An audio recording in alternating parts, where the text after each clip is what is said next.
بسم اللہ الرحمن الرحیم ایاک نعبد و ایاک نستعین۔ میرے پاکستانیوں، میں جو آج آپ سے بات کرنے لگا ہوں وہ کل ایک ISPR کی پریس کانفرنس ہوئی اور اس کے اندر انہوں نے ایک دو باتیں کہیں تو میں مجبور ہوں کہ میں آج اپنی قوم کے ساتھ بات کروں۔ جو انہوں نے بات کی کہ یہ پاکستان کے خلاف بغاوت اور اشارہ سارا تحریک انصاف کے اوپر کہ ہم نے بغاوت کی ہے، اور یہ کہ یہ پہلے سے پلان بن رہا تھا اس کا کہ ہم یہ پہلے سے ہی تیاری کر رہے تھے بغاوت کرنے کے لیے، اور یہ اپنی فوج کے خلاف یہ سارا یہ ہم نے کیا، اور جس طرح کی وہ بات کی گئی مجھے ایک بڑی تکلیف ہوئی اس کی۔ تو میں نے کہا کہ میں آج اپنی قوم کے سامنے ذرا 2-3 پوائنٹ رکھوں، کیونکہ جب ایسی بات کی جاتی ہے تو اس کا جواب دینا بڑا ضروری ہے۔ دیکھیں، اب یہ موقف آ گیا ISPR کا اور پاکستان کی اسٹیبلشمنٹ کا کہ تحریک انصاف نے بغاوت کی۔ اب یہ دوسرا بھی ایک موقف ہے، یہ ہمارا بھی موقف ہے، یہ میرا موقف ہے، میری پارٹی کا موقف ہے کہ ہمارے خلاف پوری کانسپریسی کی گئی، ہماری گورنمنٹ گرائی گئی، جبکہ پاکستان کی تاریخ میں 2 سالوں میں آخری ہمارے 2 سالوں میں بہترین معیشت اوپر جا رہی تھی۔ آپ اگر اکنامک انڈیکیٹرز دیکھ لیں اور پاکستان اکنامک سروے پڑھ لیں تو وہ ان کی حکومت کا بھی پڑھ لیں جو ان کے دور میں شائع ہوا ہے، تو آپ کو یہ پتہ چلے گا کہ 17 سال کے بعد بہترین اکنامک پرفارمنس تھی، اور 17 سال پہلے اس لیے تھی کہ امریکی ڈالرز آ رہے تھے، ہم امریکہ کی وار آن ٹیرر لڑ رہے تھے۔ یہ امریکی ڈالرز آنے کے باوجود یہ اکانومی بڑھ رہی تھی، انڈسٹری بڑھ رہی تھی، ریکارڈ گروتھ ہو رہی تھی، اور اس کے باوجود کہ 2 سال کرونا میں ساری دنیا میں ایک بہت بڑا زوال آیا ہوا تھا، اس کے باوجود اللہ کا کرم کہ ہم نے اپنی معیشت کو بھی بچایا، ہم نے اپنے لوگوں کو بھی بچایا۔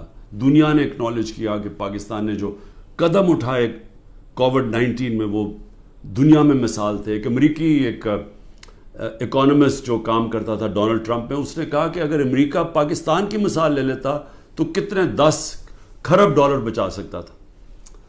تو اس گورنمنٹ کو گرایا گیا ایک سازش کے تحت، تو یہ ہم کہہ رہے ہیں کہ ملک سے غداری ہوئی۔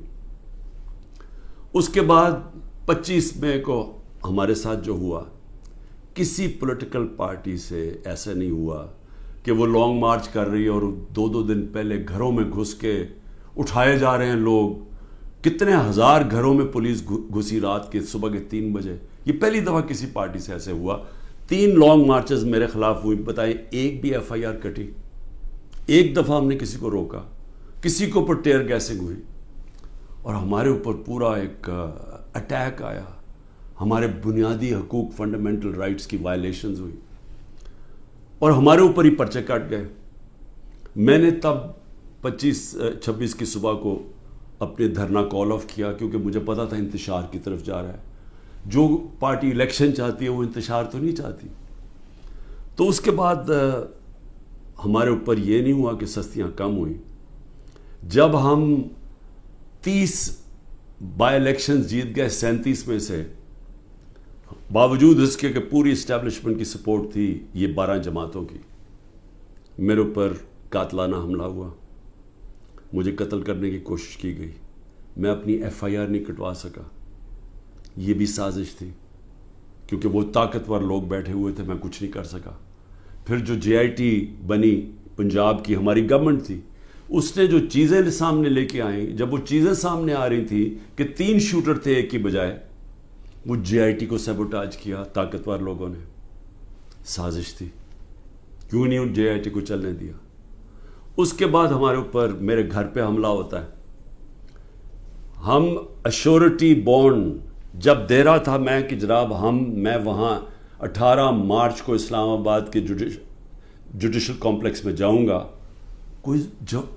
کوئی قانونی جواز نہیں تھا میرے گھر پہ، 24 گھنٹے حملہ کیا، اور وہ ایشورٹی بانڈ بھی نہ لے پولیس، کیونکہ انہوں نے مجھے اغوا کرنا تھا یہاں سے۔ یہاں لوگوں کو زخمی ہوئے، سارا دن گھر اندر بیٹھ نہ سکے، 24 گھنٹے ٹیئر گیس گھروں کمروں کے اندر. کبھی کسی لیڈر سے ایسے نہیں ہوا. 18 مارچ کو پھر میرے اوپر ایک قاتلانہ حملہ ہوتا ہے. اللہ کا کرم ہے کہ میں بچ جاتا ہوں. سارا وہاں اوپر ISI نے اس کو ٹیک اوور کیا ہوا تھا، جو جوڈیشل کمپلیکس ہے.